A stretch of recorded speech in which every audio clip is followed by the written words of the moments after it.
ఏ భారం? నా కొడుకుని, కోడల్ని, మనవన్ని, మనవరాల్ని, ఇంతమందిని మొయ్యొద్దు. వీళ్ళందరినీ దేవుడికి అప్పచెప్పు. దేవుని స్తోత్రం కలుగును గాక. అయ్యా, వీళ్ళందరి భారాన్ని నేను చూడలేను. ఇదిగో నువ్వు నా మీద పెట్టావు చూడు భారం. అమ్మ, అర్థమవుతుందా? ఇక అయిపోవచ్చింది, ముగిస్తా. ఈ భారం ఉందే, ఈ భార్య అయితేనేమి, పిల్లలు అయితేనేమి, కోళ్ళు అయితేనేమి, భర్త, కొడుకులు అయితే వీళ్ళందరిని తీసి దేవుడి మీద వేసి, ప్రభువా, ఇప్పుడు నీ భారాన్ని నేను మొయ్యాలి, నీ సువార్తని ప్రకటించాలి, నీ గురించి చెప్పాలి, నీ గురించి ప్రకటించాలి, నాకు అవకాశం ఇవ్వు ప్రభు అని అడగాలి. దేవుని స్తోత్రం కలుగును.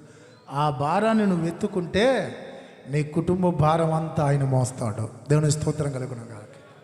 నీ కుటుంబ భారం అంతా ఆయన మోస్తాడు. వాళ్ళే ప్రభా. ముసలమ్మ